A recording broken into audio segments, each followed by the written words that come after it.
Just yesterday, we saw RFK Jr. suspend his campaign for president and officially endorse Donald Trump, a move that Trump, for some reason, thinks could save his campaign. But as most decisions in Donald Trump's campaign for president go, this one is kind of backfiring, blowing up in his face a little bit. And sure, there are some voters who are swayed by RFK's endorsement, but because of the baggage that he brings along with him, that really kind of accentuates some of Trump's darkest secrets in this campaign, some of the biggest problems that he has policy-wise, it's really not off to a hot start. And Donald Trump was finally confronted with that reality in a clip that we're going to check out in just a second. But before we do, I'd quickly like to ask if you could hit that subscribe button and leave a like on this video. The support really goes a long way and means the world to me as we grow this new channel. And as I was saying, this isn't really great for Donald Trump. There's some baggage that comes along with RFK Jr.,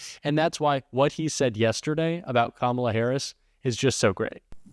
I tried unsuccessfully to open similar discussions with Vice President Harris. Vice President Harris declined to meet or even to speak with me.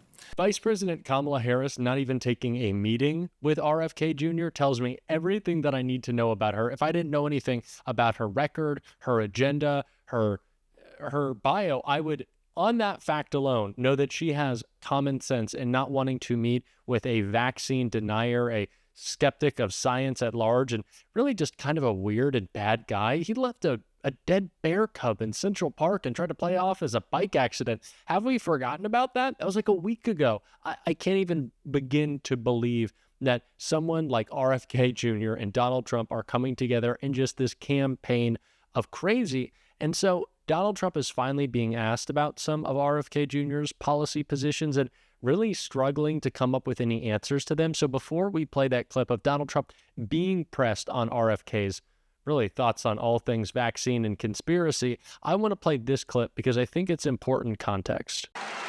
And I will not give one penny to any school that has a vaccine mandate or a mask mandate. We know who Donald Trump is. I always say on this show that we should never believe anything that Donald Trump says unless it is damaging to his campaign, because everything that comes out of Donald Trump's mouth is usually a lie unless it hurts him. And that statement was true.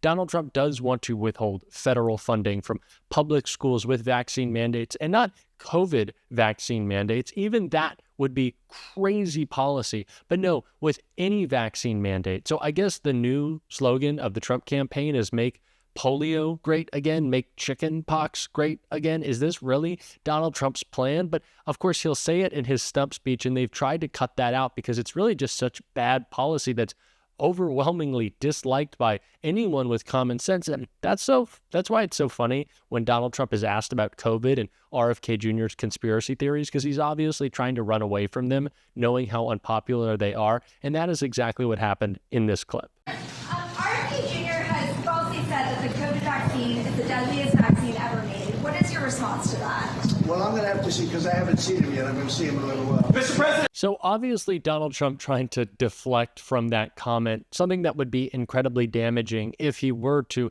endorse these crazy vaccine conspiracies that RFK Jr. pushes. And Donald Trump clearly is, to an extent, with those statements that he's making on vaccines. But it is funny that we're starting to bring up COVID again, because it's the record that Donald Trump is trying to run from. Donald Trump wants to do the "were you better off 4 years ago? Are you better off now? Or were you better off then?" And it's a pretty clear answer, Donald. We were much better off now than we were back then. And so RFK's weird vaccine conspiracy theories aren't just strange and off-putting, but it's also a reminder of the nightmare that was COVID because of Donald Trump's mismanaging of the pandemic. And it's not the only baggage that RFK Jr. brings with him. Like I mentioned, his conspiracy theories are something that is going to be attached to Donald Trump. Obviously something that's already a part of the MAGA movement, but he was asked about it by a reporter in this clip, and I just don't think this is going to be good for Donald Trump. Reporting that RFK Jr. is getting ready to endorse you.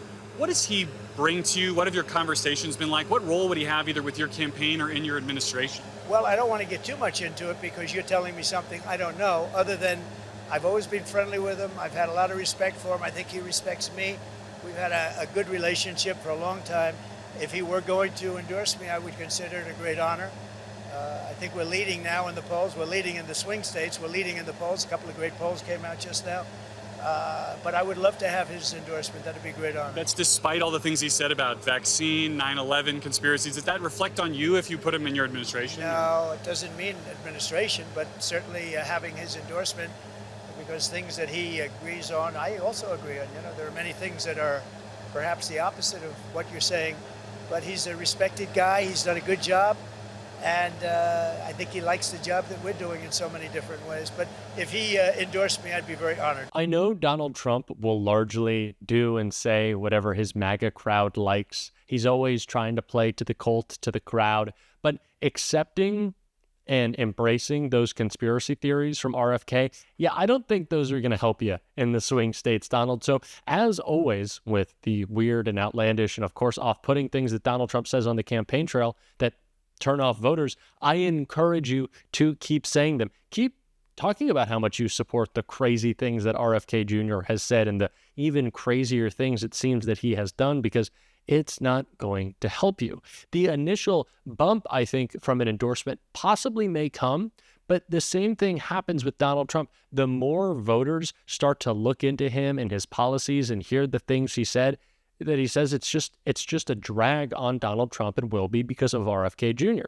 And that's why it is so important on this show that we keep talking about the issues every day, because it serves as a reminder to tell us how dangerous Donald Trump was and how dangerous he is. That's why we have to keep talking about Project 2025 and reminding people of Donald Trump's failed presidency, because if we don't, they will forget, and that is incredibly dangerous. And it seems like Donald Trump himself is even kind of forgetting about RFK Jr. on the campaign trail, even in their first joint event together. And it was just so funny and weird. Again, he is completely unraveling saying this. He is a brilliant, I still think of him as young. He's not that young.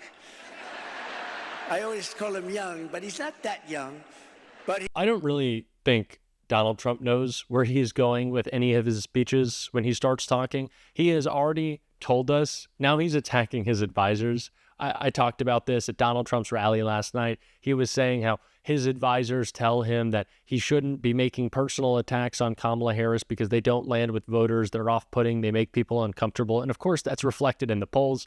And what was Donald Trump's answer? He's going to keep doing it. And it's the same thing with these rambling diatribes that he goes on during his speeches. Not to say that if he just read the teleprompter and talked about his policy, it would be beneficial to him, because obviously Donald Trump's policy is incredibly damaging, incredibly unpopular. It's Project 2025.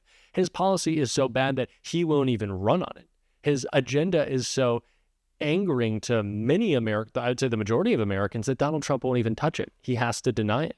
And so really he just goes up on stage. He doesn't like what he, I guess, quote unquote, should be talking about. And his advisors, they don't like what he does talk about. It is a campaign in collapse. And it's just so incredible to see. I think it's funny that they think that this is their saving grace, that now they're going to make the turn and they're going to start to see the numbers go up, because yeah, as we can kind of tell, all the metrics are moving in Kamala Harris's favor every single day and every single week on the campaign trail. And that was perfectly summed up on all places. It's funny that it was summed up on Fox News, but it was done so by Jessica Tarlov right here. Vegas, and the evidence of how well she did was in cold hard facts. In ratings, Trump's favorite thing, 22% up from Donald Trump's acceptance speech, 7.2 million raised between 11 p.m. and midnight over the course of the entire week. ActBlue says over $100 million came in for Democratic candidates, organizations. There was a panel of undecided Pennsylvania voters, a focus group, 8 of them in there. 6, after watching the speech, are now going with Kamala Harris. Those are all hard facts that show that she did a really good job. We know about the enthusiasm being up. We know about the polls going in her direction.